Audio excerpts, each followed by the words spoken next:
welcome back into the channel. Welcome back to episode number 4 of the Mount Rushmores of Major League Baseball. Today we're back on the West Coast. We're in the San Francisco / Oakland / Sacramento area, or Golden State area, I guess. The Warriors play there. Whatever. We are going to talk about two teams that represent the western divisions of their leagues. We're talking about the Oakland A's and the San Francisco Giants, as you can tell by my lovely hat setup. These ones were a little bit more difficult than I thought they were going to be, just because of the longevity of both of these teams. The Giants started off as the New York Giants. The A's started off as the Philadelphia A's. So you're going to have some guys from the Philadelphia eras, some guys from the New York eras, but I feel like these are the best 4 for each organization. We will start with the Oakland Athletics, the O.Co County Coliseum that feels like it's going to fall apart at any time. A lot of big things happen there. A lot of great players have come through there. Miguel Tejada played there.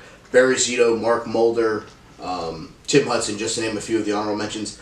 Also Eric Chavez, Reggie Jackson, Eddie Collins, and Mark McGwire as my honorable mentions. Now, my Mount Rushmore for the Oakland Athletics. We're going to start off with the easiest one to list here. We're going to start off with a guy who is a certified stolen base badass, the Hall of Famer Ricky Henderson. Henderson played 14 seasons in Oakland, played 1,704 games as an A, had 1,768 hits, 1,270 runs scored. He had 289 doubles, 41 triples, 167 home runs, 648 RBIs. A lot for a leadoff guy in my mind, especially in this era. 867 stolen bases as a member of as the A's. He hit 288 and had a 409 on-base percentage. He was a 10-time All-Star, a one-time MVP, finished in the top 5 two other times. He did win 1 Gold Glove in Oakland and had 3 Silver Slugger awards. The thing that a lot of people would have expected was that Ricky would have had more Gold Gloves just from his speed aspect, that he would have been better in center field. I thought he had more Gold Gloves than 1, to be perfectly honest with you. But I think this is the easiest guy to put on this list, the career leader in stolen bases. He did it as a member of the A's. He broke the record as an A, so I feel like this one's just the easiest one to have on there. It's Ricky, and I don't think there's anyone that can argue that standpoint. Second up, I have Jimmy Fox. Fox in 11 seasons as a member of the A's organization, played in 1,256 games. He had 1,492 hits, 975 runs scored, 257 doubles, 79 triples, 302 long balls as a member of the A's, had 1,075 RBIs. He hit 339 and had a 440 on-base percentage. He was a 3-time All-Star and a 2-time MVP. Fox is the guy that I put second on this list, probably in ranking order as well as who I was going to talk about. Fox is a guy that when you think about the early years of baseball, you think of Jimmy Fox. He was a staple, a patriarch, and a guy that I felt was a real easy choice here to put on this list. Third, we have Lefty Grove in 9 seasons as a member of the Oakland A's. He was really Philadelphia, but for some reason I can't call him the Philadelphia A's. I don't know, it makes me boggle my own mind. He had a career record of 195 wins and 79 losses as a member of the A's organization. 2.88 career ERA, had 402 appearances. Only 267 of those appearances were starts, but he threw 179 complete games in 267 starts. Kind of fascinating and mind-boggling how that's a thing, but it was. He threw 2,401 innings as a member of the A's, had 1,523 career strikeouts, and a 1.250 whip in the A's uniform. He was a one-time All-Star and a one-time MVP. Now, the last person on my list is the guy that I feel like you could argue. You could argue that you could put Barry Zito in here. You could argue you could put Tim Hudson, Mark Mulder, Mark McGwire, Reggie Jackson, Eric Chavez. These are all guys that had honest, really strong approaches that could have been in this list over this last guy. But as I sat down, I really dissected the stats. I felt like this guy couldn't be left out because of what he did for the A's organization, and that is Eddie Plank. Plank in 14 seasons in Philadelphia had a 284 wins and 162 loss record. He had a 2.39 career ERA as an A, had 524 appearances, 458 of them were starts. He threw 362 complete games. That means he threw a complete game in all but about 100 of his starts in his career. He threw 3,860 2/3 innings as a member of the A's, had 1,985 strikeouts, and a 1.127 whip. He did not have any awards. I don't think there were any awards to give out. He wasn't an All-Star because I don't think they had an All-Star team. So when I really dissected his stat line, I felt like you couldn't leave him out. I felt like he did just a little bit more for the A's organization top to bottom than some of these other guys did. Now, mind you, the A's of the 90s and the 2000s, you had Chavez, Tejada, Zito, Mulder. You know, those guys deserve their credit, but I don't know if they could really crack that list with Grove and Plank and Fox and Henderson. So, with that being said, my official Oakland A's Mount Rushmore: Rickey Henderson, Jimmy Fox, Lefty Grove, Eddie Plank. I don't know really where I could have gone different, maybe taking Plank out and putting in one of the guys from the 90s, but I don't know if that necessarily was going to be the appropriate route to go. So I decided to stay with a couple of the older guard, and then I added in Rickey Henderson from the 70s. So that is the Oakland A's Mount Rushmore. Alright, now we'll go across the bay and we'll talk about the San Francisco Giants. And the Mount Rushmore for the New York / San Francisco Giants. Some pretty obvious ones here, some ones that you may be surprised about. First, my honorable mentions: Madison Bumgarner, a big piece for them in their playoff runs. May have a way to sneak his way in here. I don't know. I don't know if I could really put out any of the guys that are on this list for Mad Bum. Buster Posey's been a centerpiece of these 2000 to 2010 San Francisco Giant organizational teams. Willie McCovey, he's got a cove out in right field, the splash zone, named after him, so you know how much the Giant organization loves Willie McCovey, Will Clark, and Juan Marichal. Now, my Mount Rushmore for the New York / San Francisco Giants. First up is Christy Mathewson. In 17 seasons as a member of the Giants, he had a 372 and 188 record with a 2.12 ERA.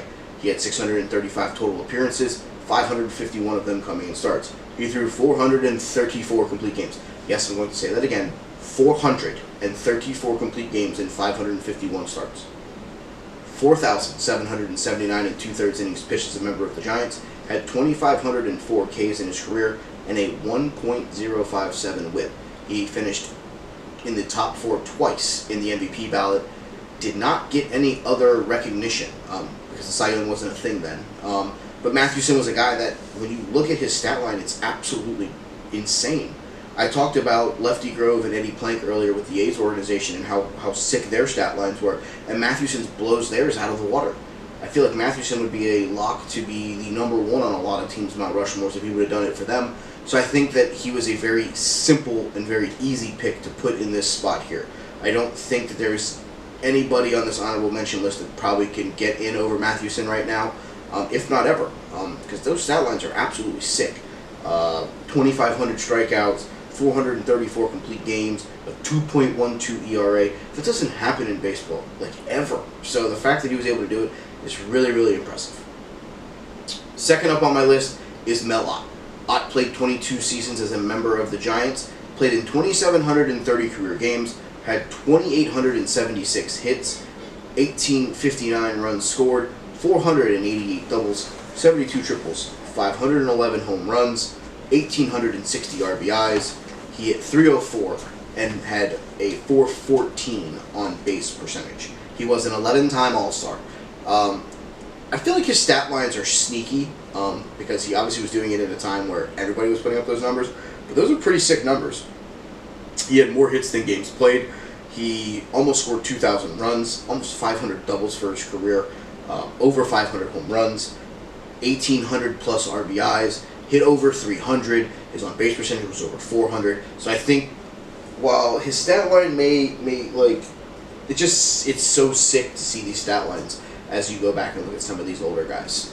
But he isn't even the best player on this organizational depth chart.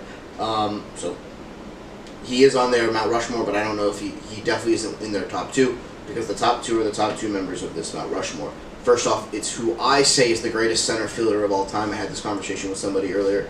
I feel like the greatest center fielder of all time played for the Giants. I feel like it is Willie Mays. Mays played 2,857 games as a member of the Giants in 21 seasons. He had 3,187 hits, 2,011 runs scored, 504 doubles, 139 triples, 646 career home runs, 1,859 RBIs, a .304 batting average, a .385 on base percentage, was the Rookie of the Year, a 2-time MVP, finished had 7 top 5 finishes, 19-time All-Star, 12 Gold Gloves. When you look up the personification of center field, it's the leader of the outfield. It's probably the leader of the fielding team. I mean, yeah, you could say the shortstop, but it's the shortstop, the catcher, and the center fielder, I feel, are the 3 most important positions in baseball for the stability of an organization. You have a good catcher, you got a good shortstop, you got a good center fielder, you got a lot of good things coming for you. So, with that being said, I have Willie Mays as the greatest center fielder of all time. We talked a little bit at length about who I have at second on my list, and that is Ken Griffey Jr. But Mays' career stats are absolutely mind-boggling. There's not another center fielder that I feel you could argue that could put up the defensive stats that he did with 12 Gold Gloves, a 19-time All-Star. And also, this isn't taking into account the times when they would do double All-Stars. If I did that, he would probably be like a 26 or 27-time All-Star in 21 seasons. It's absolutely mind-boggling how great of a career Willie Mays had. And honestly, I mean, I would probably say that he's the greatest Giant of all time. I know I'm going to probably get flack for that because of the guy that I haven't talked about yet on this episode yet, that we'll get to momentarily. But I feel like Willie Mays definitely deserves to be in the conversation of the greatest Giant of all time, and definitely the greatest center fielder of all time. And with that being said, we'll move on to the guy who is the last member of the Giants' Mount Rushmore, the most obvious member of the Giants' Mount Rushmore, and a guy who I feel is the most feared hitter in baseball history. I'm not going to say he's the greatest hitter. He's the most feared. He's the only guy that I've ever seen get intentionally walked with bases loaded on multiple occasions. That is Barry Lamar Bonds. Bonds, in 15 seasons as a member of the Giants, played in 1,976 games, had 1,951 hits, 1,555 were his runs scored, 381 doubles, 41 triples, 586 of his record-breaking home runs in a Giant uniform, including the home run that broke Hank Aaron's record, 1,440 RBIs, 1,947 walks as a member of the San Francisco Giants. He hit .312 and had an on-base percentage of .477. 12-time All-Star, 5-time MVP, had 4 top 5 finishes in years that he didn't win the MVP, a 9-time Silver Slugger, and 5 Gold Gloves. At the end of the day, when you look at Barry Bonds' stat lines, there's not another hitter in baseball that will ever do that. There's not another hitter in the world that'll have a career for an organization, batting average of .312, with an on-base percentage of almost .500. He was getting on base half the time he was up, either by walk or hit. It's absolutely sickening. He is the all-time home runs leader. I don't think there's a guy that's going to catch him.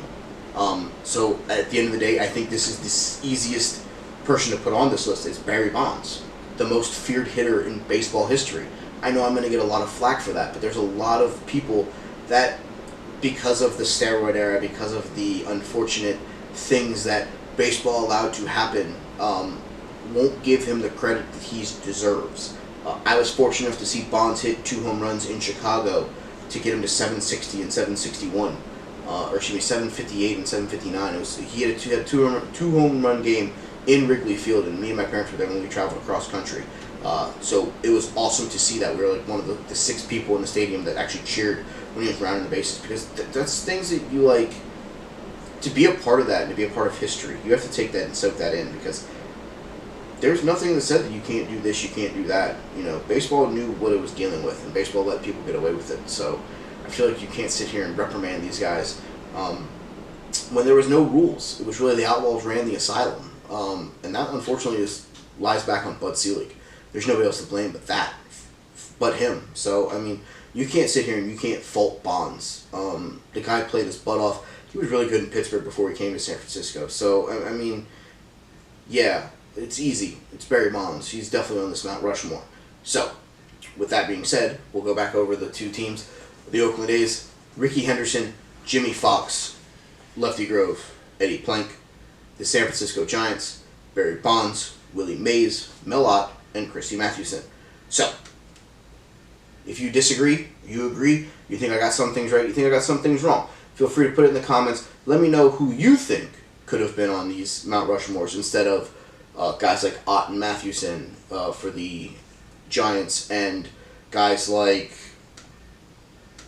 we could have put Eric Chavez and Bearzito on instead of Grove and Plank for Oakland. But we're going to stop the Mount Rushmores of the West Coast here. We're going to travel to the Midwest. We're going to go to Chicago. If you watched my last video, AEW, Chicago. So we're going to include Chicago in this again.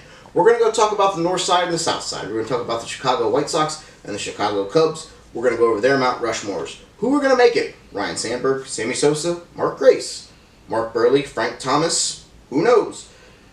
Give us a watch on that episode that's coming up later this week. Until then, follow me on Instagram, fatkidcertifiedse, Twitter, @TheyCallMeBurn.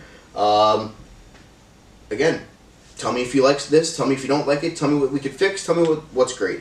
Thumbs up, thumbs down, hit the like, hit subscribe, all that fun stuff. So until we talk about the north side and the south side of Chicago, I thank all of you guys for coming in.